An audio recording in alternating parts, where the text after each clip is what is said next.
Okay, good morning everyone. I said good morning everyone. Wish you a very happy Republic Day.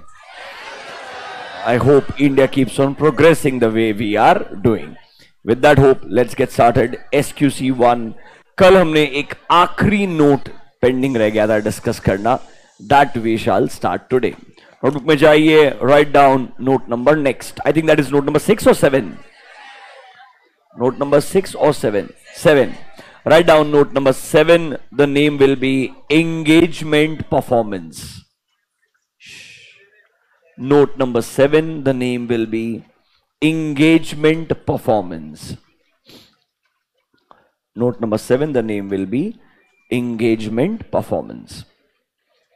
This is probably the most important area for intermediate level from SQC. आराम से एक 15-20 minute spend करते हैं. Majority चीजें आपको यहां पे already पता है. इट्स जस्ट दैट यहां से वो क्वेश्चन कैसे पूछेगा, that is one thing we need to discuss. आइए, एंगेजमेंट परफॉर्मेंस. देखो, अगर आपको थोड़ा बहुत भी 220 याद है, let me help you revise the 220 का एंगेजमेंट परफॉर्मेंस वाला पार्ट. 220 में बोला था एंगेजमेंट पार्टनर ने इंश्योर करना चाहिए कि वो एंगेजमेंट टीम को सेलेक्ट करने के बाद में उन्हें बराबर से डायरेक्शन देते हैं, उनके काम को रेगुलरली सुपरवाइज करते हैं, उनके डॉक्यूमेंटेशन को रिव्यू करते हैं, जब भी रिक्वायर्ड होगा एक एक्सपर्ट या कंसल्टेंट को हायर करते हैं, यूज करते हैं. ये सब रेस्पॉन्सिबिलिटी था एंगेजमेंट पार्टनर का, अगर वो एक ऑडिट एंगेजमेंट को बराबर से एग्जीक्यूट करना चाहते हैं. ये हमने डिस्कस किया था SA 220 के अंदर. एक बार मेरे साथ में फटाफट से रिवाइज कर लीजिए. नोटबुक में जाइए, look for SA 220. I think that will be your note number 5 there. Under SA 220, that is your note number 5. The name will be engagement performance. उसके अंदर पढ़िए जरा आपने क्या लिखा है.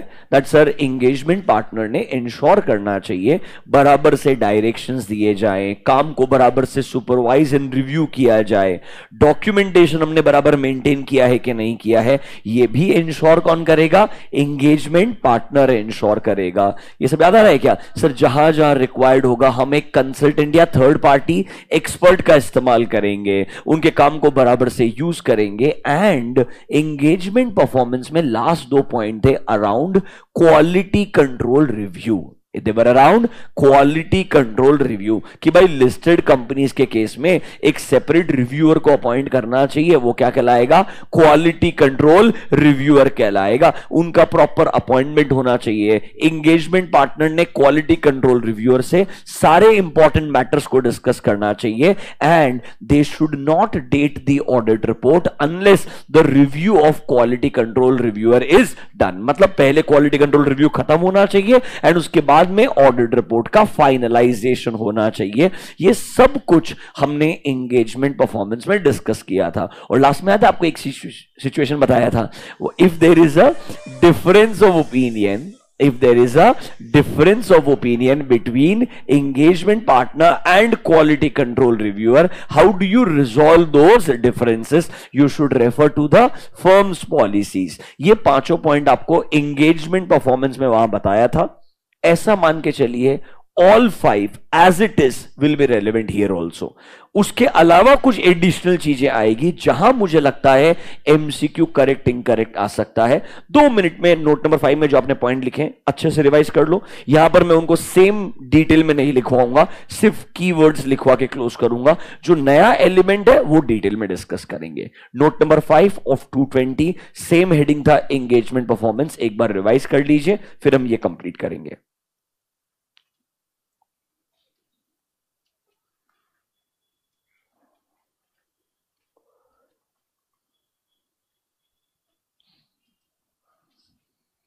Thank you.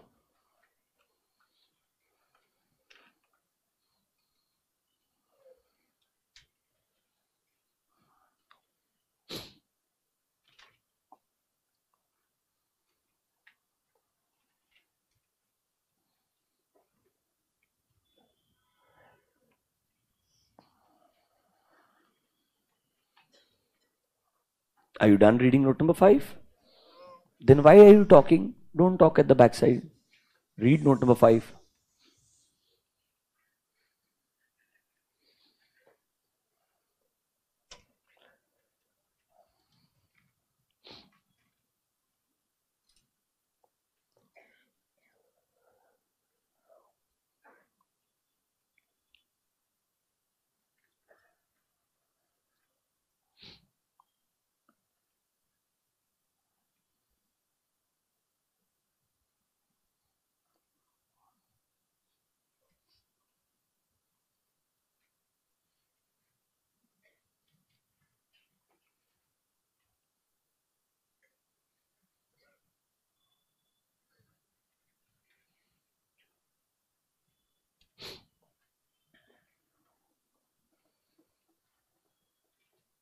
चलिए, come back to SQC note number 7. Heading लिखा होगा engagement performance. Under that write down point number A. To ensure consistency in quality, to ensure consistency in quality of engagement performance,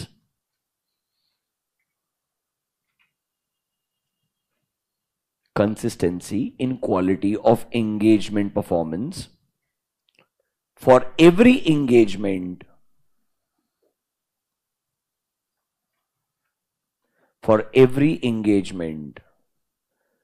team members should be properly briefed or instructed about objectives, should be properly briefed or instructed about objectives,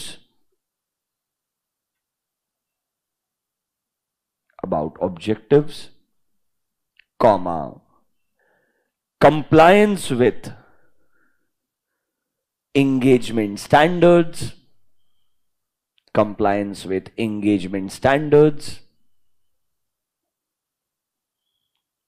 comma, ensuring regular supervision and review, comma, ensuring regular supervision and review of their work,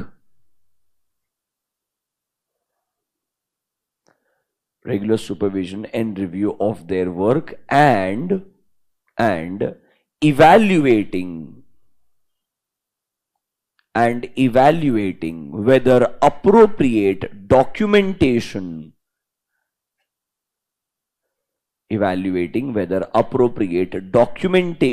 is maintained for every engagement. Appropriate documentation is maintained for every engagement.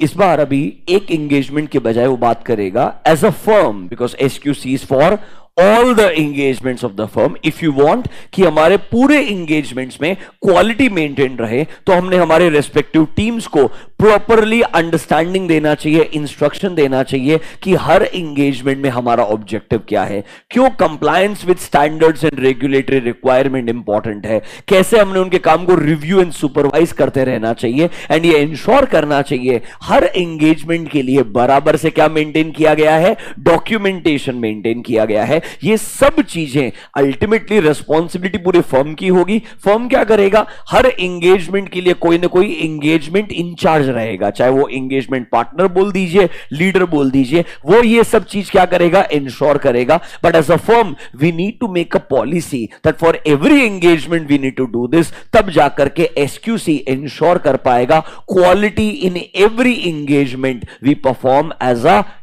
Organisation. क्योंकि इस बार quality important है, not just for one engagement, for all. इसीलिए ये सब चीजें normally engagement partner ensure करता है. इस बार हम बोलेंगे for every engagement these all needs to be kept in mind. Same ही चीजें, कुछ अलग नहीं है, बस सेंटेंस को थोड़ा सा फर्म के पॉइंट ऑफ व्यू से लिख दिया है. Write down point number B.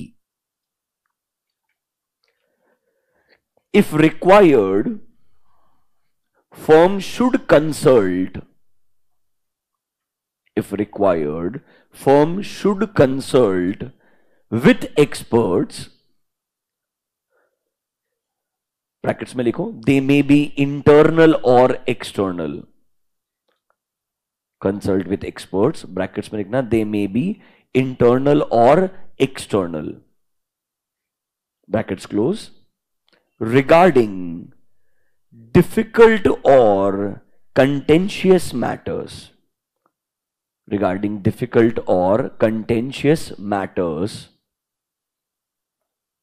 with respect to every engagement, difficult or contentious matters with respect to every engagement.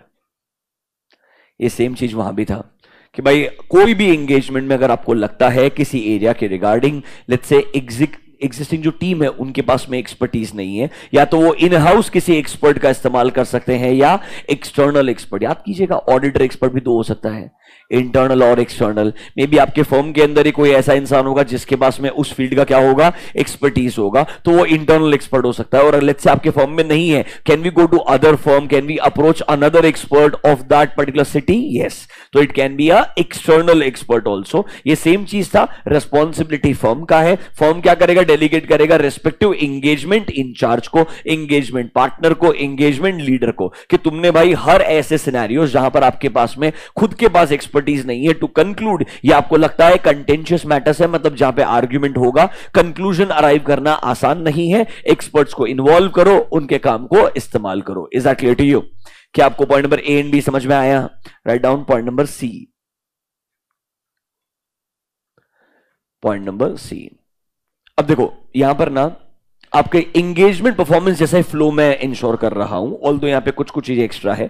Engagement performance में भी पहले बोला कि आपने प्रॉपर डायरेक्शन देना चाहिए, डॉक्यूमेंटेशन मेंटेन करवाना चाहिए, एक्सपर्ट का इस्तेमाल करना चाहिए। अब यहां पर ना दो चीजें हैं जो बहुत डिटेल में है, एक है क्वालिटी कंट्रोल रिव्यू वाला पार्ट एंड दूसरा आएगा ऑडिट डॉक्यूमेंटेशन वाला पार्ट। तो मैं इसमें आपको पॉइंट्स लिखवाऊंगा, बट कुछ points quality control review related रहेंगे एंड कुछ पॉइंट्स डॉक्यूमेंटेशन रिलेटेड रहेंगे। वो हो सकता है एंगेजमेंट परफॉर्मेंस में भी डॉक्यूमेंटेशन में स्पेसिफिक क्वेश्चन पूछ ले। किस पे पूछ ले? डॉक्यूमेंट। अरे वो याद करो, compilation of final audit file, minimum कितने साल तक आपने अपने वर्किंग पेपर्स को मेंटेन करना चाहिए, ऑडिट वर्किंग पेपर्स किसकी प्रॉपर्टी होती है, ये सब कुछ एसक्यूसी में लिखा हुआ है। हमने वही चीज आपको कहां पढ़ाया था, ऐसे 230 में, that is your audit documentation. वो बोरो कहां से किया है कॉन्सेप्ट? एसक्यूसी से बोरो किया है। तो यहां पर एंगेजमेंट परफॉर्मेंस में डॉक्यूमेंटेशन के ऊपर कम से कम 2-3 पॉइंट आएंगे and engagement quality control review के ऊपर भी 2-3 पॉइंट आने वाले हैं। तो पॉइंट नंबर सी जो आप लिख रहे हो, इसके ऊपर मैं बोलूंगा एक सब हेडिंग लिख दो, एंगेजमेंट क्वालिटी कंट्रोल रिव्यू। ये पॉइंट नंबर सी के लिए एक सब हेडिंग सा बना दो, engagement quality control review, engagement quality control review. अब मैं बोलूंगा इसके अंदर ही बुलेट पॉइंट्स लिख लीजिए फटाफट से। ये सी आपका एक सब हेडिंग जैसा हो गया एंगेजमेंट परफॉर्मेंस के अंदर।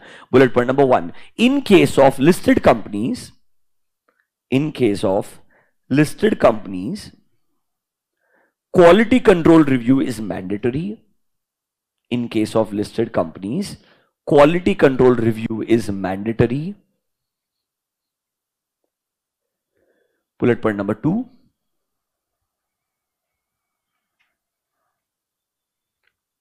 for every engagement where quality control review is applicable, for every engagement where quality control review is applicable,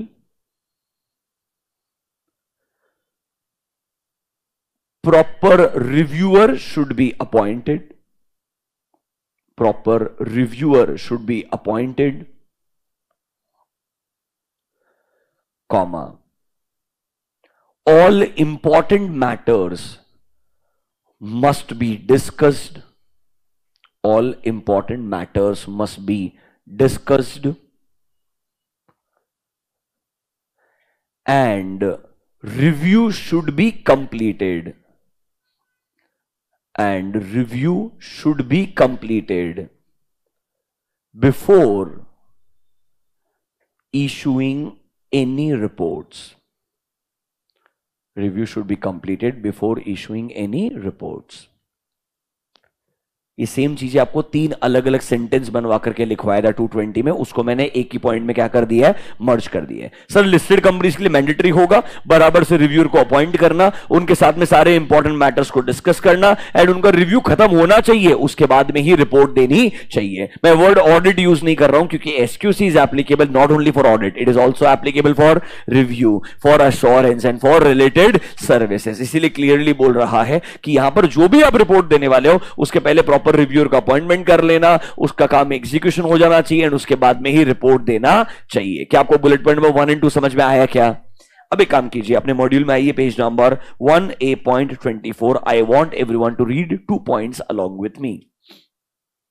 1A.24, this is your essay module. I have told you 1 week back, every day you are supposed to carry both the modules. Anyways, great, आपका मर्जी, कोई दिक्कत नहीं है। यहां पर आइए, read point number 7 and 8 along with me.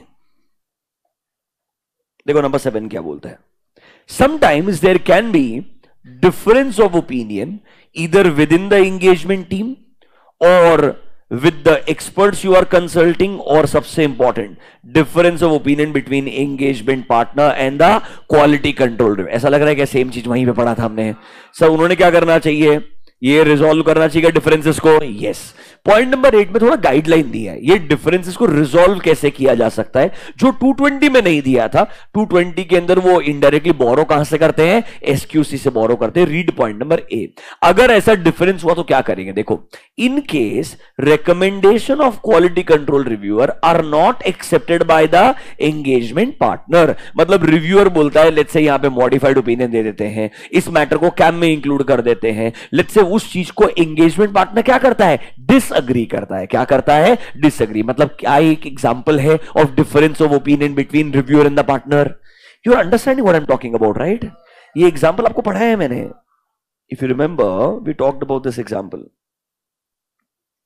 One second,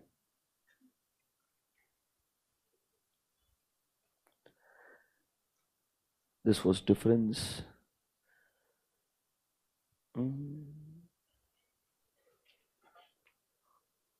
You remember that there will be a separate partner that will be called as quality control partner. Partner B and partner A के opinion में क्या हो सकता है, difference हो सकता है। दोनों के रिकमेंडेशन शायद एक दूसरे को अग्रीमेंट में नहीं होंगे, तो उस केस में क्या करना है, ये पॉइंट नंबर 8 जो है वो थोड़ा और स्पेसिफिकली इसे सॉल्व करने के बारे में बोलेगा। इन केस अगर रिव्यूअर के रिकमेंडेशन को एंगेजमेंट पार्टनर मानना नहीं चाहता है and the matter is not resolved to the reviewer satisfaction, तो हमने क्या करना चाहिए, the matter should be resolved by following the policies और प्रोसीजर्स ऑफ द फर्म। आप कंसल्ट कर सकते हो अनदर प्रैक्टिशनर, मतलब एक्चुअली में हम बोलते हैं हमारे फर्म में जो बचे हुए पार्टनर्स हैं उनको आप इन्वॉल्व कीजिए, उनसे कंसल्ट कीजिए। बहुत extreme case, as a firm आप कंक्लूड ही नहीं कर पा रहे हो, can you also consult with other firm? Yes, आप अगर चाहो तो वो भी कंसिडर कर सकते हो। ये बहुत रेयर है, बट एसक्यूसी क्या बोलता है, इंगेजमेंट का क्वालिटी इंश्योर करने के लिए ये डिफरेंसेस रिजॉल्व होने ही चाहिए। एंड आप एज अ एंगेजमेंट पार्टनर ये आर्ग्यू नहीं कर सकते हो, मैं साइन करूंगा मतलब मेरा ही जो स्टैंड रहेगा वो फाइनल रहेगा, दैट इज नॉट एक्सेप्टेबल। या रिव्यूअर ज्यादा सीनियर है तो उसका पॉइंट ऑफ व्यू 100% एक्सेप्टेबल रहेगा, ये भी सही नहीं है। They both need to resolve the differences, इसके लिए चाहिए तो बाकी पार्टनर्स का हेल्प ले लीजिए, किसी और फर्म के लेट्स से दूसरे और एक्सपीरियंस पार्टनर्स का हेल्प ले लीजिए, या सर व्हाटएवर प्रोफेशनल बॉडी और रेगुलेटर रेकमेंड्स और टेल्स यू, उसके बेसिस पे आप ये डिफरेंसेस को रिजॉल्व करने का ट्राई कीजिए। मतलब यहां पर आपको क्लियरली बोला है डिफरेंसेस रिजॉल्व करने पड़ेंगे। ये कब बात कर रहा है, जब एक लिस्टेड कंपनी में एंगेजमेंट पार्टनर एंड रिव्यूअर, ये कौन सा रिव्यूअर है, क्वालिटी कंट्रोल रिव्यूअर, दोनों का पॉइंट ऑफ व्यू मैच नहीं होता है। ये मैंने आपको वहां भी पढ़ाया था, I had told you about this because this concept is borrowed from SQC. Is that clear to you? Write down bullet point number 3। In case of difference of opinion, in case of difference of opinion within engagement team or with those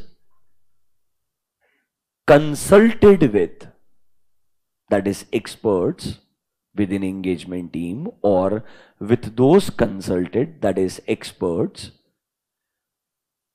or between engagement partner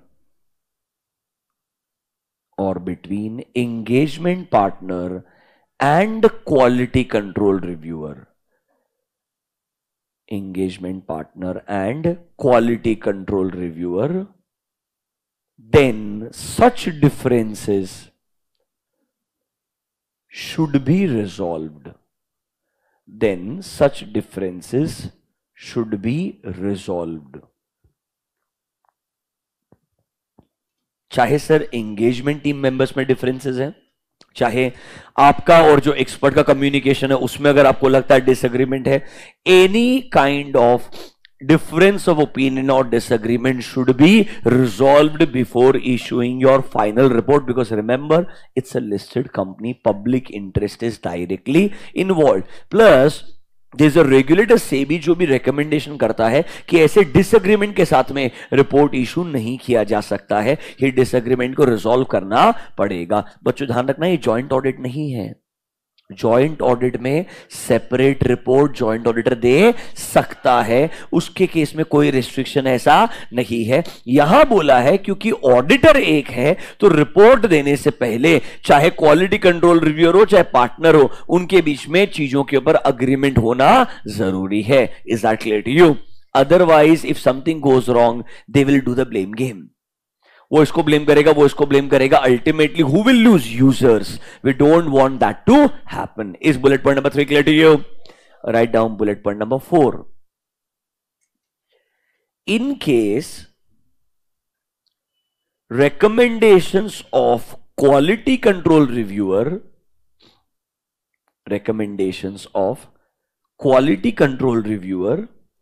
are not accepted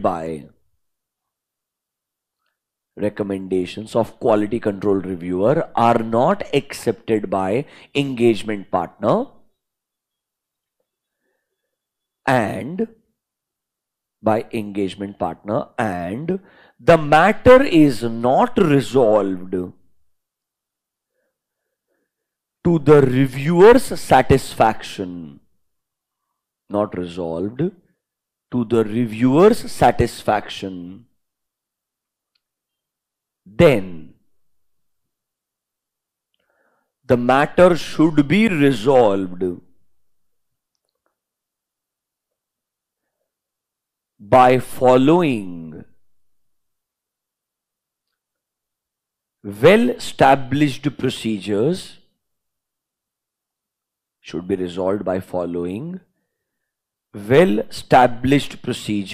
of the firm.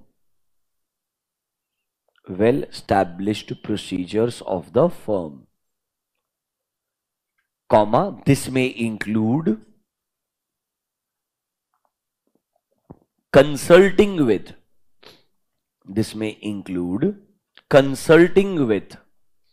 other practitioners.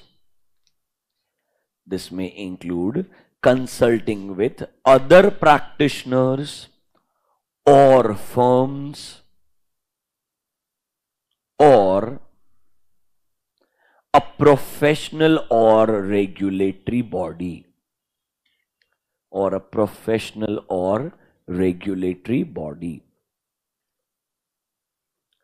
ये थोड़ा ज्यादा हो गया, ऐसा कुछ इतना होता नहीं है, सॉल्व कर लेते हैं.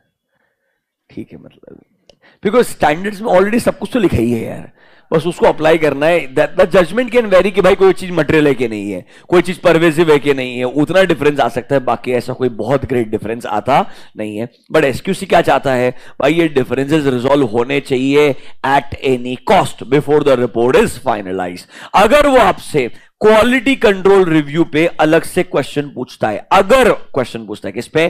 क्वालिटी कंट्रोल रिव्यू पे, मेरे हिसाब से आपको प्रॉपर 4 पॉइंट लिखवा के दिए हैं. That is more than sufficient to write any ICI answer. Is that clear to you?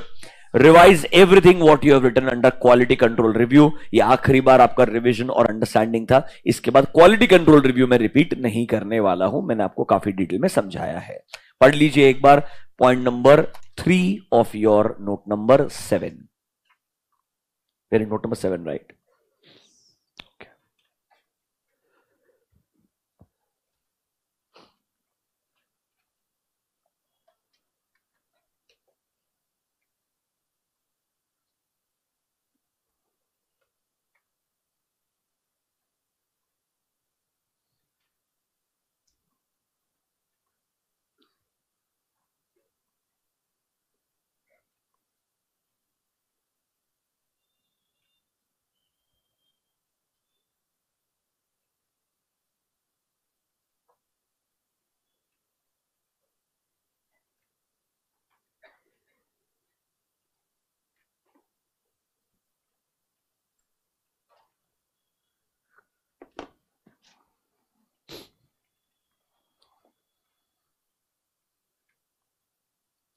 Done. चलिए लास्ट पार्ट बाकी है, एकदम टाइम पास है, ऑनेस्टली आपको ऑलरेडी पता है, ये सिर्फ आपको रिवाइज करवा के क्लोज करता हूं। सुनिए, आपको एक ऐसे पढ़ाया था 230, that is called as audit documentation. Documentation में कुछ चीजें बताई थी, लेट्स रिवाइज दैट एंड आपका एसक्यूसी वाला पार्ट कंप्लीट हो जाएगा। सुनिए, ऑडिट डॉक्यूमेंटेशन किसका रिस्पॉन्सिबिलिटी होता है? सर ऑडिटर का है। तो सर ये जो आपके डॉक्यूमेंटेशन है प्रॉपर्टी भी किसका होगा? ऑडिटर का होगा। क्या हमें ऑडिट डॉक्यूमेंटेशन के लिए कोई रिक्वेस्ट कर सकता है कि आप अपने डॉक्यूमेंटेशन का एक्सेस दो? हाँ, रिक्वेस्ट किया जा सकता है, पर एक्सेस देना है कि नहीं देना है ये प्योरली किसका डिसीजन होगा? ऑडिटर का। उसमें भी पूरा डॉक्यूमेंटेशन का पार्ट देना है, कुछ एक्सट्रैक्ट्स निकाल करके देने। ध्यान रखिएगा, जब भी डॉक्यूमेंटेशन का एक्सेस किसी थर्ड पार्टी को देते हो, it should not result into breach of confidentiality, because confidentiality is a fundamental principle as per code of ethics, कल होमवर्क में दिया था। तो कैन आई से हमने डॉक्यूमेंटेशन का एक्सेस किसी थर्ड पार्टी को इफ रिक्वायर्ड देना चाहिए, बट इससे हमारे इंडिपेंडेंस पे, हमारे कॉन्फिडेंशियलिटी पे कोई भी नेगेटिव इंपैक्ट नहीं आना चाहिए। जनरली हम हमारे डॉक्यूमेंटेशन या वर्किंग पेपर का एक्सेस कब देते हैं? When it is required by law और व्हेन इट इज परमिटेड और रिक्वेस्टेड बाय क्लाइंट, तो ही हम एक्सेस देते हैं, अदरवाइज एक्सेस नहीं देंगे। अच्छा, ये जो डॉक्यूमेंटेशन, ये जो वर्किंग पेपर्स है, हमने बेयर मिनिमम कितने साल मेंटेन करने चाहिए? 7 years from the date of audit report. Books of accounts के लिए 8 साल है, वर्किंग पेपर्स के लिए 10 साल था, रिड्यूस करके 7 years कर दिया है। हम चाहते हैं हर एंगेजमेंट जो आपने ऑडिट किया है उसके वर्किंग पेपर्स को, डॉक्यूमेंटेशन को रिपोर्ट के डेट से एटलीस्ट 7 साल तक आपने मेंटेन करना चाहिए। नॉट लेस देन 7 years है, मतलब 7 साल मिनिमम मेंटेन करने का है। इसके आगे तुम्हारा चॉइस है। Is that clear to you? फिर sir there is something called as compilation of final audit file. क्या बोलते हैं? आपने ऑडिट खत्म किया, खत्म होने के बाद में आपके जो ऑडिट फाइल्स है, चाहे वो फिजिकल बॉक्स फाइल्स है या वो इलेक्ट्रॉनिक फॉर्मेट में आपके ऑडिट फाइल्स रहेंगे, इनका कंपाइलेशन आपने खत्म कर देना चाहिए within 60 days from the date of audit report. मतलब 60 days मैक्सिमम लिमिट दिया है, उसके बियॉन्ड आपने कंपाइलेशन नहीं करना चाहिए। ये कंपाइलेशन का मतलब ये नहीं है कि आप नया ऑडिट प्रोसीजर लगाओगे। एक बार रिपोर्ट साइन हो गया है तो जनरली ऑडिट प्रोसीजर नया नहीं लगाया जाता है, अब दिमाग लगाना, there is a subsequent event. याद आ रहा है क्या सब्सिक्वेंट इवेंट पढ़ाया था? If there are events occurring after balance sheet date but before auditors report date, but there were events after auditors report date also, facts which become known to auditor after auditor's report but before financial statements are issued, and तीसरा वाला था after fine। अरे मतलब कुछ procedures हो सकते हैं क्या? हाँ, पर जनरली अजम्पशन ये होता है ऑडिट रिपोर्ट के बाद में हम ना तो नए प्रोसीजर लगाएंगे ना नए एविडेंसेस ऑब्टेन करेंगे। मतलब कंपाइलेशन का मतलब है एडमिनिस्ट्रेटिव नेचर का काम करना, ना तो नया प्रोसीजर लगाना ना नया एविडेंस ऑब्टेन करना। बस आपका जो लेट्स से इनकम्प्लीट डॉक्यूमेंटेशन रहेगा उसे कंप्लीट करो, चीजों को अरेंज करो, रेफरेंसेस दो, ताकि कोई अगर रिव्यू करने के लिए आए तो वो आपके वर्किंग पेपर्स को आसानी से चेक कर पाए। ये एडमिनिस्ट्रेटिव नेचर का काम क्या कहलाता है? कंपाइलेशन कहलाता है। It should be finished within how many days? 60 days from the date of audit report. Is that clear to you? खत्म हो गया, मस्त पढ़ के उड़ाते हैं। 1A.24 start with point number 9। देखो क्या बोलता है।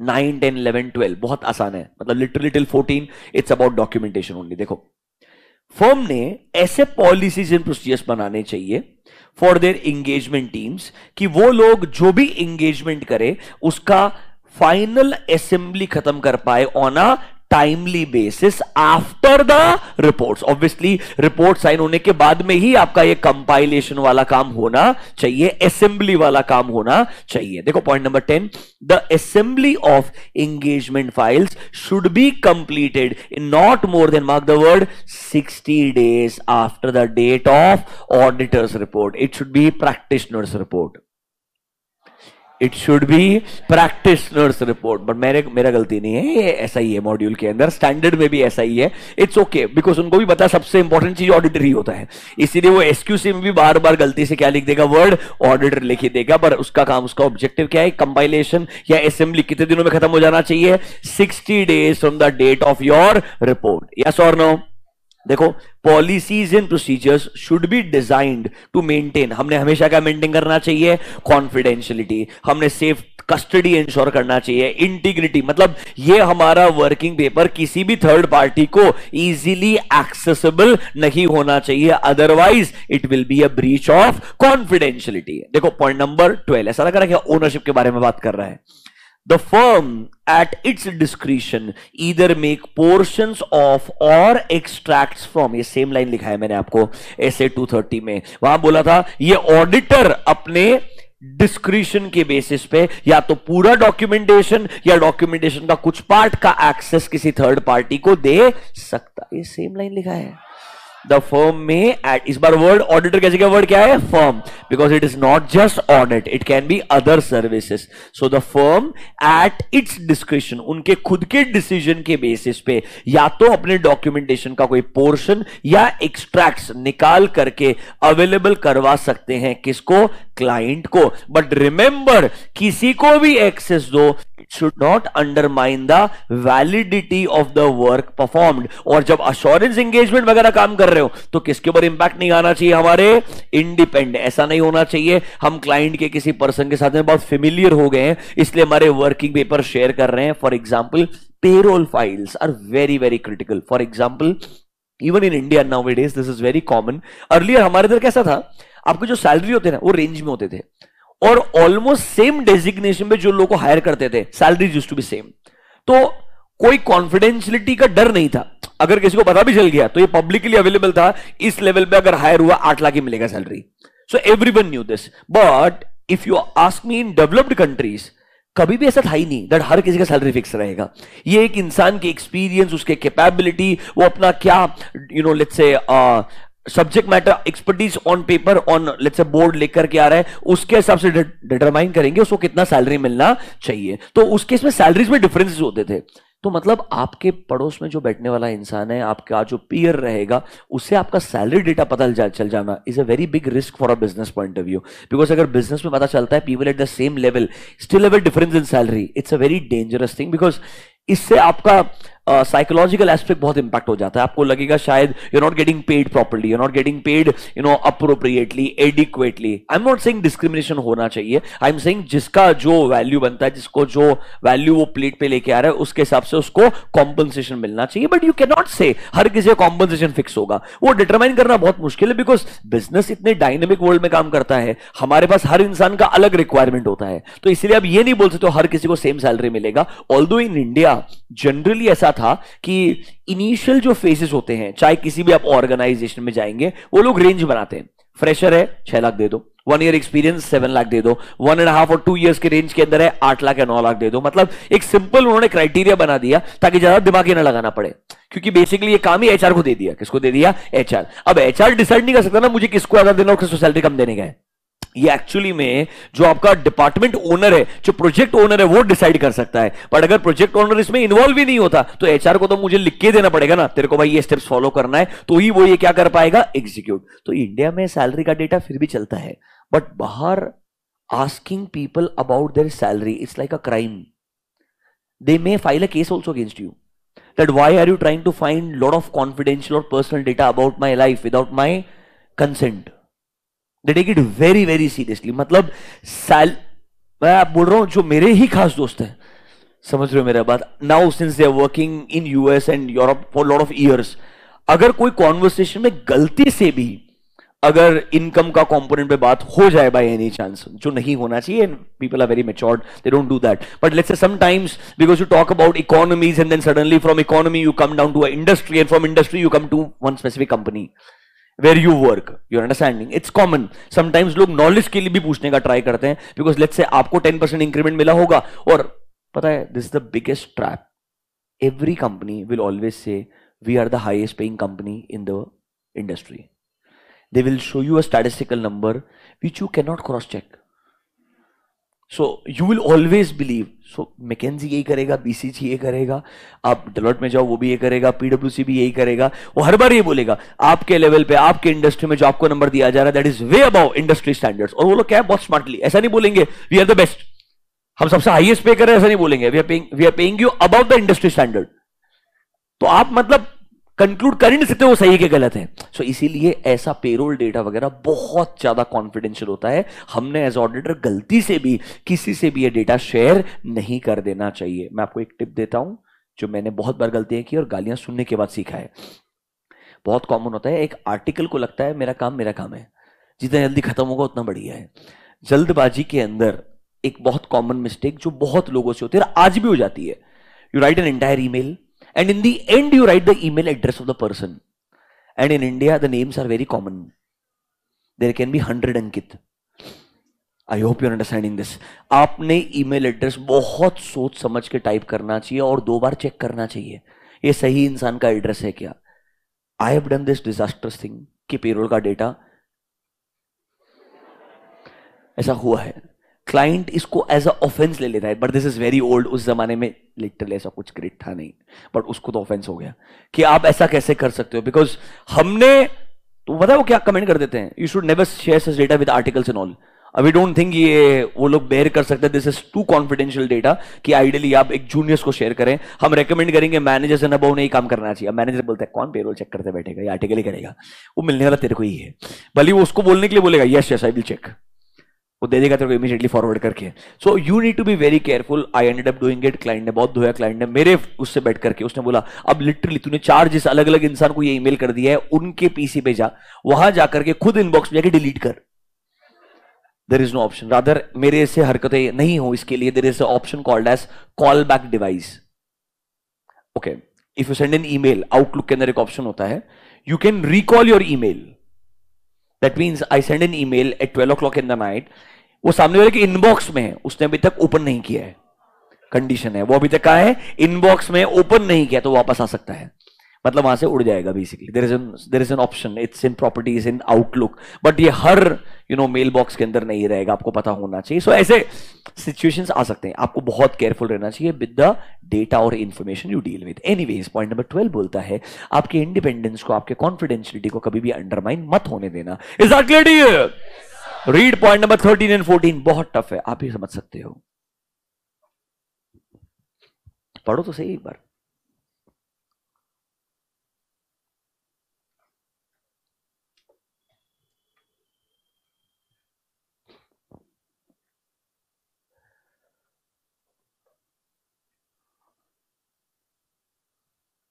एक वर्ड को मार्क कर लीजिएगा, no shorter than 7 years from the date of auditors report. ये सब आपको ऑलरेडी पढ़ाया है, हाँ या ना? नोटबुक में जाइए, note number 7, point number 4. We're done with 3 points, right? Point number 4 लिखिए, guidelines regarding documentation. Guidelines regarding documentation. मैं कुछ शॉर्टकट में बुलेट पॉइंट्स दिखा रहा हूं, ये सब कुछ मैंने आपको 230 में डिटेल में पढ़ाया है. Guidelines regarding documentation. Bullet point number 1, policy for assembly of engagement file, assembly of engagement file to be completed in not more than 60 days to be completed in not more than 60 days after the date of report. In not more than 60 days after the date of report. After the date of report. Bullet point number 2. Ownership of documentation or working papers. Ownership of documentation or working papers will be with the firm. And before giving access of their documentation, before giving access of their documentation to client or any third party,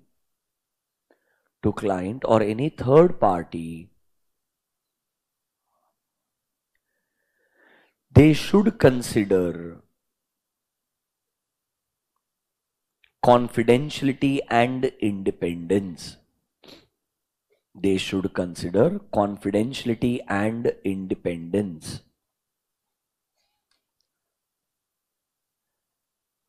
Bullet point number 3. Retention period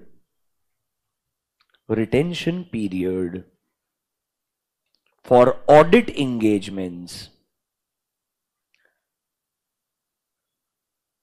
is not shorter than 7 years. Is not shorter than 7 years from the date of auditor's report. Is not shorter than 7 years from the date of auditor's report.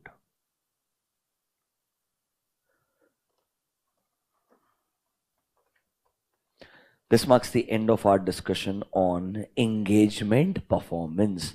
शांति से अगर आप सोचें, एक आखिरी बार overview देता हूं, then we'll close it off. Sir, 220 was ensuring quality for one specific audit engagement. SQC is ensuring quality for all engagements of the firm. दोनों के केस में एक ही ऑब्जेक्टिव है, चाहे हम ऑडिट करें या कोई भी एंगेजमेंट करें.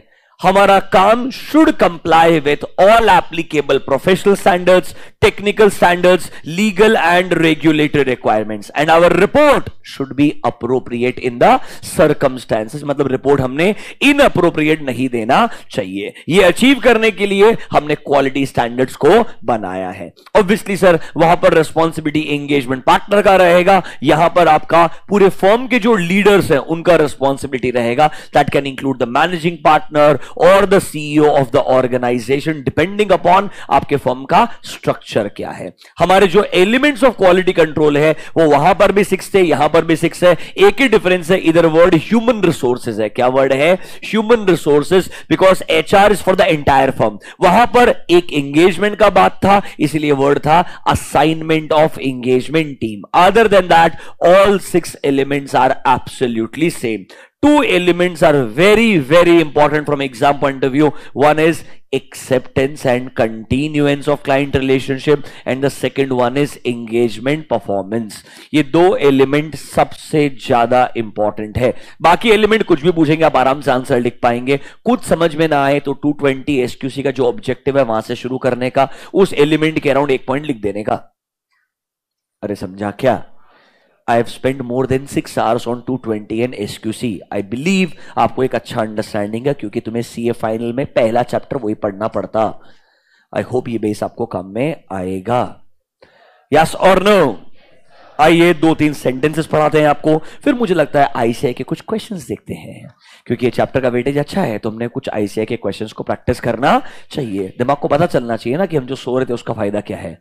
1A.25 you will see a heading called as audit quality. It is not air quality, it is audit quality. Under audit quality you will see reference of you will see reference of SQC1 and SA 220. Come to your modules 1A.25, SQC1 and SA 220. 220 will be applicable only for audit engagement. SQC is applicable for all engagements. एक चीज ध्यान रखिएगा, 220 applicable only for audit, SQC applicable for all. एक line आपको दिखाता हूं, वो ढंग से याद रखिएगा. आइए, in your modules page number, ऐसे मॉड्यूल में 220 के अंदर एक लाइन था 1A.15. आपने वैसे जाके पढ़ाई तो किया नहीं होगा, कोई चांस ही नहीं है. इंट्रोडक्शन ऑफ 220, वहां पर एक लाइन को मार्क कीजिएगा. देखो, engagement partner is responsible for quality control procedures, क्योंकि ये एक स्पेसिफिक एंगेजमेंट है. अरे हाँ है ना. Point number 3 is the important line. Therefore 220 is premised on the basis that the entire firm is subject to SQC1. मतलब जब हम 220 अप्लाई करने के लिए जाएंगे, हम अज्यूम करके जाएंगे भाई ऑडिट कौन कर रहा है, एक फर्म के लिए बाय डिफॉल्ट क्वालिटी के लिए क्या एप्लीकेबल है, SQC1. मतलब फर्म लेवल पे क्वालिटी कंट्रोल पॉलिसीज होंगे ही. बस हम 220 में बात करेंगे ओनली एंगेजमेंट स्पेसिफिक रिस्पॉन्सिबिलिटीज के बारे में. मतलब 220 is a very narrow concept. SQC1 is a very broader concept that applies to the entire firm. तो 220 लगाते वक्त assumption है फर्म ने SQC तो लगाया ही होगा, मतलब फर्म के पास में क्वालिटी कंट्रोल पॉलिसीज होंगे. वो 7 इयर्स का रिटेंशन पीरियड बाय डिफॉल्ट होगा ही, 60 डेज का क्राइटेरिया होगा ही होगा, क्वालिटी कंट्रोल रिव्यूअर अपॉइंट किया ही होगा. 220 बस आपको एक तरीके से वापस याद दिलाने के लिए है कि ऑडिट में पूरे फर्म के लिए SQC लगाते हैं, ऑडिट में थोड़ा और केयरफुल रहना, क्वालिटी कंट्रोल इंश्योर करने के लिए SQC1 का जो इंपॉर्टेंट पार्ट था बस वो एक्सट्रैक्ट किया और 220 बना दिया. मतलब एक तरीके से SQC ही मेन स्टैंडर्ड है, उससे बस कुछ चीजें उठा के 220 बनाया ताकि लोगों को पता रहे ऑडिट के लिए क्वालिटी और ज्यादा इंपॉर्टेंट है, फर्म के लिए क्वालिटी तो इंपॉर्टेंट है ही है. समझा क्या? एक्चुअली अगर आप मुझे पूछे 220 ना बनाए तो कोई फर्क नहीं पड़ता है. SQC1 भी क्या है, सफिशिएंट है. But it's just that auditing as a assurance engagement is highly regulated, और रेगुलेटर चैलेंज करेगा कि जनरल स्टैंडर्ड बनाओगे. एक बात बताओ, आप में से कभी किसी को पता भी था क्या कि एक क्वालिटी कंट्रोल के लिए भी स्टैंडर्ड होगा ऑडिट के अंदर? मैं वही बोल रहा हूं, very few people are even aware कि SQC एग्जिस्ट करता है.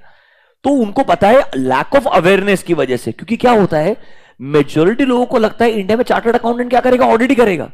They don't even think about review services. They don't even think about related services. So there is a very high probability they don't even know about SQC.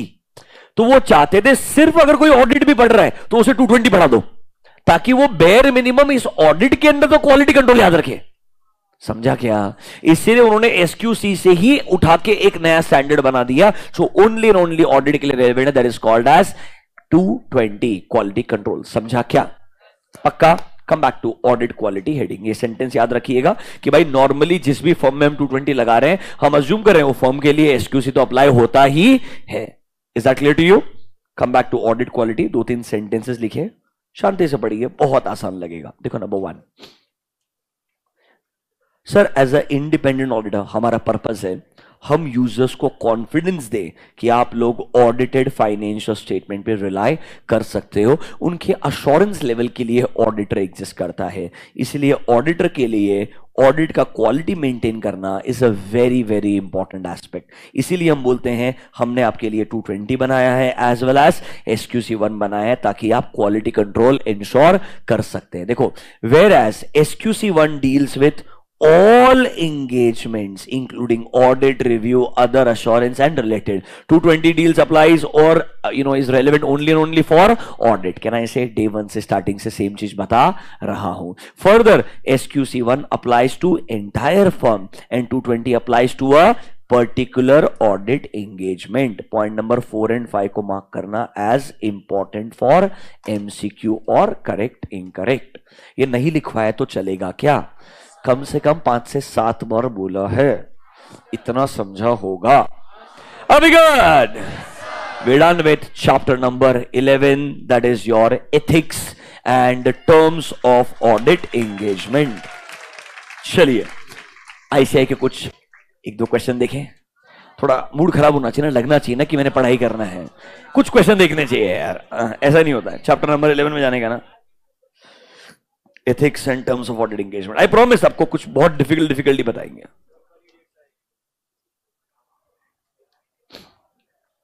चलो MCQ से शुरुआत करते हैं। इस बार foundation level intermediate level नहीं है, अच्छा MCQ है। Read MCQ number 1, identify the most appropriate statement. Online public response चाहिए मेरे को, पढ़ो options. 220 applies at the level of firm. SQC1 is premised on the basis that a firm is subject to 220।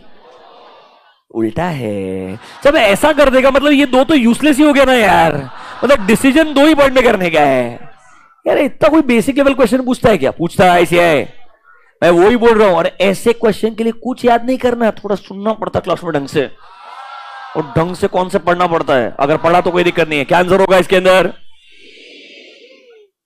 Same sentence उठा के copy कर दिया ना, as it is. मैं आपको वही बोल रहा हूं बार बार, अगर आपने जेन्युइनली सिलेबस को ढंग से जितनी बार पढ़ सकते हो, जितनी बार, whatever time you can afford to, just keep going through it as many times as possible and you will realise your MCQ correcting correct will not trouble you at all. Specific questions follow कर लोगे specific chapters के, वो 56 marks में से 25-30 marks कहां खत्म हो जाएगा पता नहीं चलेगा।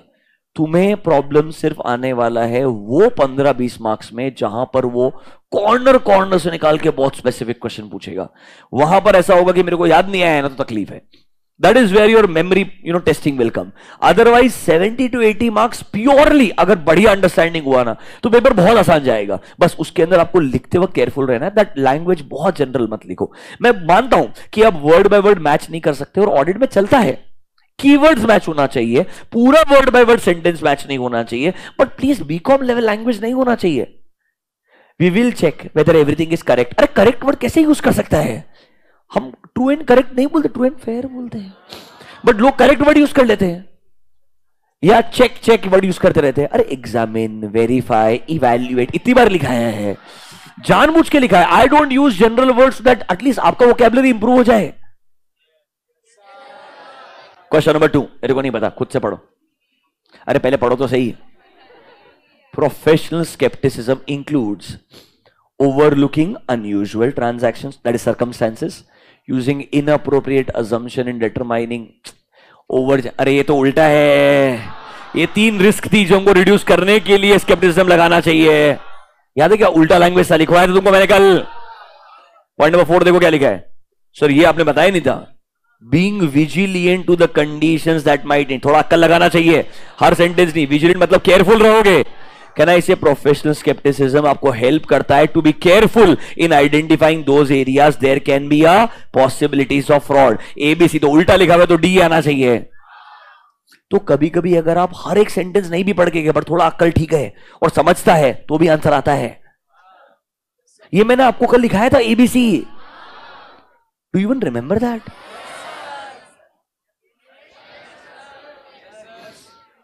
Number 3, which of the following is not a fundamental principle governing? Oh my God, this is very tough.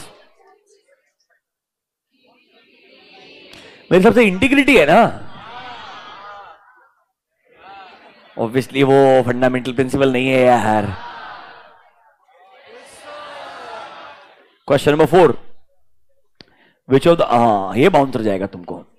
Which of the following is not necessary to establish precondition? This is coming from essay 210। याद है क्या sir? बहुत साल हो गए पढ़े हुए 210। Check करो जरा। एक्सेप्टेबिलिटी ऑफ, ठीक है मैं बता ही नहीं रहा, तुम देखो तुम्हारे हिसाब से, you manage on your own.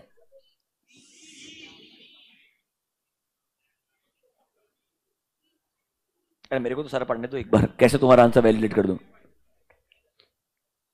ठीक है। आपके ऑडिट प्रोसीजर बनाने के अंदर वो आपको हेल्प नहीं कर सकता है।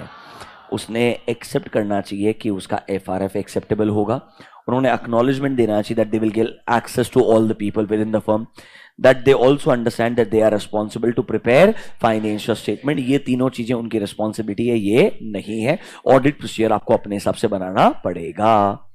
Number 5, most appropriate statement in context of SQC1.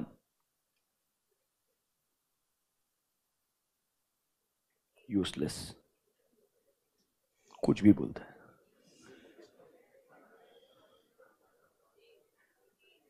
Obviously A is a better answer. C भी पूरा गलत नहीं है. After the completion of engagement, but वो specifically report word use किया हुआ है. So A will be a more better answer in this case. तो देखो कभी कभी आपको थोड़ा appropriate answer भी ढूंढना पड़ेगा. थोड़ा सा लग रहा है क्या कि तुम आंसर क्या हो गया? एक्सक्यूज, हाँ ऑडिटर वर्ड ही है. अरे यही तो प्रॉब्लम है, सुनते नहीं. इधर पढ़, तुमको लिखाया भी है. ऑडिट एंगेजमेंट के लिए स्पेसिफिकली यूज किया है audit report. Are you understanding this? देखो अभी ज्यादा एप्लीकेबिलिटी भी डेंजरस है. अब देखो तुमको इन 4 में से एक आंसर ढूंढने का है. You have to choose one of these engagements. मेरे को एक बात था, दिमाग लगाओ शांति से. नो प्लीज अंडरस्टैंड, ये गलतियां हो जाती है. ये पॉसिबल नहीं है. अग्री करते कि नहीं करते? बराबर है. On the same date of audit engagement possible नहीं है, तो अग्री करते कि नहीं करते? अभी तुम्हें से डाउट क्या आ सकता है? इधर वर्ड है कंप्लीशन ऑफ एन एंगेजमेंट, इधर वर्ड है auditors report in case of audit engagement. मैं मानता हूं तुम्हारे दिमाग में डाउट आ सकता है कि यार this is SQC, they should not use the word audit, they should use the word engagement. बराबर है कि नहीं है? ऐसा लग सकता है, मैं डिसएग्री नहीं करता हूं, बट तुम नोटिस करना ज्यादा अप्रोप्रिएट सेंटेंस कौन सा लगे, बिकॉज एसक्यूसी1 भी ऑडिट के लिए अप्लाई होता है, ऐसा नहीं कि नहीं अप्लाई होता है.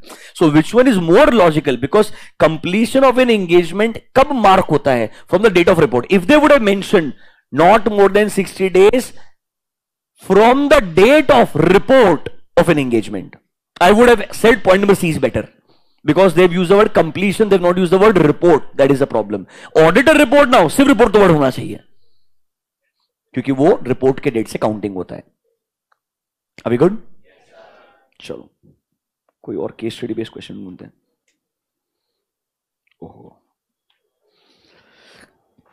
चलो एक और क्वेश्चन पढ़ लेते हैं, then will go to our next chapter. ठीक है? Das and company, a firm of auditors, is offered appointment as auditor of a company. A prospective new client, मतलब कोई एक नया क्लाइंट हो सकता है. Okay. CA Sukanya, one of the partners, is dealing with new client. While meeting with the officers of the company, she comes to know that Sushant, CFO of the company, was her classmate. अरे author ने अपना story लिखा है, तुम्हें क्या problem है? तुम jealous हो यार. देखो तो आगे होता क्या, पढ़ो सही. In fact both of them had started CA together. Oh अब ओह करना चाहिए. अब ऐसा लग रहा है कुछ तो स्टोरी हो सकता है. However Sushant had left CA Midway. Oh shit. Due to repeated failures, and tried his luck to pursue MBA finance from one of the leading institutions. This seems like a real story according to me. आगे, during initial discussions, it transpires that company is going to launch new services in the field of weather forecasting. ठीक है, धंधा है उनका, अपने को क्या करने का है. Such service would be available on website of the company and micro weather information would be available on the payment. मतलब जनरल इंफॉर्मेशन मिलेगा, स्पेसिफिक चाहिए पैसा देना पड़ेगा. ओके, धंधे में अपने को कोई इंटरेस्ट नहीं है. The company requests audit firm to be visibly associated with their marketing bids. मतलब मार्केटिंग कैंपेन जो रहेगा उसके साथ में आप एसोसिएटेड रहना. किसको बोल रहा है? सीए फर्म को. Sir, assume that the firm chooses to accept the offer and writes to previous auditor. Offer मतलब ये audit offer का बात कर रहा है. समझा? Walker and company to advise whether there exist any professional reasons for them not to accept the proposed offer. Are they trying to obtain NOC basically? They're trying to obtain no objection certificate. However, Walker and Company do not reply to the request of Das and Company. मतलब उन्होंने NOC के लिए request किया पर सामने वाले ने reply नहीं किया. Very nice. During preliminary discussions, it also became known that the said company has acquired all shares of another company. मतलब ये जो कंपनी है ना स्टार्टिंग में, कौन सा नाम भी है क्या इसका? अरे दास तो ऑडिटर है बावड़ो, वो कैसे एक्वायर करेगा? कुछ भी बोलते रहिए. Das is not the client, it is the audit firm. हे भगवान, जिसका अरे जब भी वो कंपनी बोलेगा, क्लाइंट बोलेगा, मतलब वो एक फर्म क्या शेयर्स खरीद रहा है उसमें इंटरेस्ट नहीं होता है, क्लाइंट क्या कर रहा है उसमें इंटरेस्ट होता है. डिस्क्वालिफिकेशन का सोचना पड़ता है. During the preliminary discussion, it also became known to the said company that they have acquired all shares of another company. Under relevant provisions of law, financial statements of both companies need to be consolidated and audited. अब सुनो, अक्ल लगाओ, क्यों ये client है? क्योंकि audit firm company नहीं हो सकता है. Section 141, eligibility to be appointed as an auditor, either an individual or a firm. Das and Company is a firm.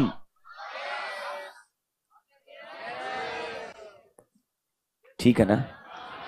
Despite this knowledge, Das and Company failed to advise their client regarding audit of CF. बहुत ही बढ़िया.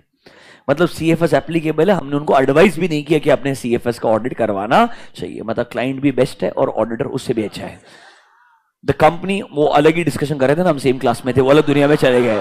The company also offer auditors contract. अच्छा, auditor को contract दे रहा है for providing IT services pertaining to the information system. एक काम करो ना भाई, सब कुछ उसको दे दो ना, समझ रहे? IT सर्विसेज, मार्केटिंग भी तुमसे करवाएंगे, ऑडिट भी तुमसे. धंधा तू कर ले, काम कर भाई. Do you understand the case study? चलो आ जाओ क्वेश्चन पे. Number 1, considering discussion about Sukanya and Sushant, which of the following, अरे आगे पढ़ो useless, which of the following statement seems most appropriate? The above discussion is irrelevant in the context of proposed order. The proposed offer should be accepted by the firm. ये offer किधर दिया था भाई? एक बार मेरे को भी चेक करना है तू ना. हाँ, this is where the offer is. Basically they are offering कि आप, क्योंकि ये प्रोस्पेक्टिव क्लाइंट है ना, मतलब अभी तक आपको उसको ऑडिट मिला नहीं है. They talking about the offer कि क्या आप ऑडिट कर सकते हो या नहीं कर सकते हो. I believe they trying to say, because they have studied together. वो रिलेटिव के डेफिनेशन वगैरह में नहीं आने वाले हैं. तो क्या आप ये ऑफर को एक्सेप्ट कर सकते हो कि नहीं कर सकते हो, वो उसका बात कर रहा है. Considering discussion about Sukanya and Sushant, obviously, since they were, studying together, which the following statement seems most appropriate? Number 1, above discussion is irrelevant in the context of proposed order. Okay. The proposed offer should be accepted by the firm. The engagement team may be headed by Sukanya for a better coordination and results. The proposed offer should be accepted by the firm and engagement team may be headed by a different partner. या हमको लगता है कि matter इतना छोटा सा है कि हमने दिमाग लगाना ही नहीं चाहिए. Too trivial to be reported by Sukanya to other partners. मतलब उस बेसिकली वो बता रहा है that you know someone on the client side जो आपके लिए एक ऑफर दे रहा है कि आप ऑडिट एक्सेप्ट कर लो. हमने ये ऑफर एक्सेप्ट करना है कि नहीं करना है, और अगर एक्सेप्ट करना है तो आप खुद उसका ऑडिट कर सकते हो या किसी और पार्टनर को रेकमेंड करना चाहिए. बोलिए आप क्या करना चाहिए? देखो, honestly speaking, if you ask me, ये चीज तो एकदम गलत है. आपको ये चीज इंटीमेट तो बाकी पार्टनर्स को करना पड़ेगा, because you appoint the firm as the auditor, so you should inform all other partners. अब क्या ये बोल सकते हैं कि भाई ये कंप्लीटली इररिलेवेंट है in the context of propose offer? ऐसा भी नहीं बोल सकते, because there was some history. उसके बेस पे हम बोलेंगे कि कुछ ना कुछ रिलेशनशिप में भी एग्जिस्ट कर सकता है. तो इंडिपेंडेंस कॉन्फ्लिक्ट आज नहीं है, फ्यूचर में कोई क्वेश्चन रेस कर सकता है, तो ये बोलना भी गलत होगा. द ओनली थिंग इज कि क्या सीए सुकन्या कंटिन्यू कर सकती है एज अ एंगेजमेंट टीम, या हमने किसी और पार्टनर को काम देने का ट्राई करना चाहिए? Actually better option number C रहेगा. It should be headed by a different partner. Logic मेरे हिसाब से अजम्पशन है, अपन आंसर चेक करेंगे इसका. नॉर्मली हमने किसी और पार्टनर को देना चाहिए। हालांकि बहुत सारे लोग बोलेंगे ये बकवास है, रियल लाइफ में कोई फर्क नहीं पड़ता है, अगर रिलेटिव डेफिनेशन में नहीं आते so it doesn't matter. Are you understanding this? Is point number 1 clear to you? Number 2, keeping in view request of the company to be visibly associated with the company's new services. याद है क्या वो forecasting वाला? Identify which type of threat is being faced by the audit firm. अरे वो बात करेगा marketing वाला, they want you to be associated with the, दिख रहा है क्या, विजिबली एसोसिएटेड। अरे वो वर्ड मैच करने का, तब समझेगा वो कौन सी चीज के बारे में बात कर रहा है। Visibly associated with their marketing Blitz, basically marketing campaign में आप उनको सपोर्ट करो कि आपका जो प्रोडक्ट है वो बहुत अच्छा है। Indirectly are you trying to advocate for their product? This should be part of your advocacy threat. Is that clear to you? Number 3, the previous auditor Walker and company have not replied to the communication of Das and company, which fundamental principle of professional ethics is not followed by them. देखो इसमें दास and company का गलती नहीं है, उसने NOC भेजा है। गलती किसका है? वॉकर एंड कंपनी का, जिसने रिप्लाई नहीं किया है। कैन आई से ये उनका बिहेवियर अच्छा नहीं है? आइडियली उन्होंने बराबर से, कैन आई से एनओसी लेना मेरा रिस्पॉन्सिबिलिटी है, उन्होंने एनओसी प्रोवाइड करना चाहिए, भी उनका रिस्पॉन्सिबिलिटी है। It's also requirement of law. तो कैन आई से this is not a professional behaviour by whom sir? Walker and company. थोड़ा समझ में आ रहा है क्या? Number 4, Das and company have failed to advise the company regarding audit of, अच्छा वो CFS एप्लीकेबल है ना, वो बताना भूल गए उनको। which fundamental principle उन्होंने वायलेट किया है? Behaviour, integrity, objectivity. देखो ऑनेस्टली इसमें ना ये भी आ सकता है और ये भी आ सकता है। It can be these both, because ये आपका बिहेवियर भी गलत है, as a professional behaviour this is also wrong, और ये आपके कॉन्फिडेंस में भी डाउट क्रिएट कर सकता है। अब दोनों में से मतलब it's about choosing what ever fits. मेरे हिसाब से कुछ कुछ चीजों के, अब ये कोई एग्जाम्पल ना कोड ऑफ एथिक्स में नहीं लिखा है कि इससे आंसर मैच होना चाहिए, ये जेन्युइनली एक तुक्का होगा अगर आप मुझे पूछोगे। इंटीग्रिटी, ऑब्जेक्टिविटी ठीक है, ऐसा कुछ आपने चोरी नहीं किया, बट प्रोफेशनल बिहेवियर भी नहीं है ये आपका, and at the same time आपके कॉन्फिडेंस में भी डाउट आएगा। मोस्टली आप गलत एडवाइस दे रहे हो, this will be a doubt on your competence. मतलब नॉर्मली ये कॉम्पिटेंस माना जाना चाहिए। We have to see the answer. I am also not sure between A and D, I am being honest. मैं तुक्के में शायद डी अप्लाई करेगा, but A B answer equally fair लगता है। Last number 5, which of the following statement is most appropriate regarding providing, अरे वो IT वाला सर्विसेज के रिगार्डिंग बात कर रहे हैं। वो बोला था उन्होंने आप हमको आईटी रिलेटेड इंफॉर्मेशन सिस्टम वाला सर्विस प्रोवाइड कर देना। This will create a self review threat, advocacy threat, और यस थ्रेट तो है बिल्कुल 100%। एडवोकेसी नहीं होगा, this will be a self review, because आप कंट्रोल लगाने में हेल्प करोगे, फिर आप उसको खुद चेक करोगे। This will be more of a review threat. आप एडवोकेट या किसी को नहीं बोल रहे उनके कंट्रोल्स बेस्ट है, आप कंट्रोल लगाने में हेल्प कर रहे हो। So this should be a self review threat. चलो आंसर चेक करते हैं। पहला वाला क्या है? सही था क्या अपना? हाँ बराबर है। नंबर 2 डी, एडवोकेसी थ्रेट बराबर है। बी, प्रोफेशनल बिहेवियर ठीक है। 4th वाला इंटरेस्टिंग था, इन्होंने कॉन्फिडेंस में डाला है। ऑनेस्टली ऐसे सर्कमस्टेंसेस में ये थोड़ा ट्रायल एंड एरर हो जाएगा, बिकॉज कोई एक स्पेसिफिक आंसर हर बार नहीं होगा। कोई बड़ा बात नहीं है, अगली बार कोई ऑथर प्रोफेशनल बिहेवियर भी दे देगा। मैं आपको ये भी बोल रहा हूं क्योंकि this is very subjective, this is not something that will associate directly with this word only always. And the last one is point number 5 A, self review threat. हाँ ठीक है, थोड़ा कॉन्फिडेंस आया क्या? देखो ये क्वेश्चंस के लिए आपको वापस से बता रहा हूं, कोई बहुत ज्यादा 100 क्वेश्चन का प्रैक्टिस करने से कुछ होने वाला नहीं है। सेम क्वेश्चन तो कभी आएगा ही नहीं।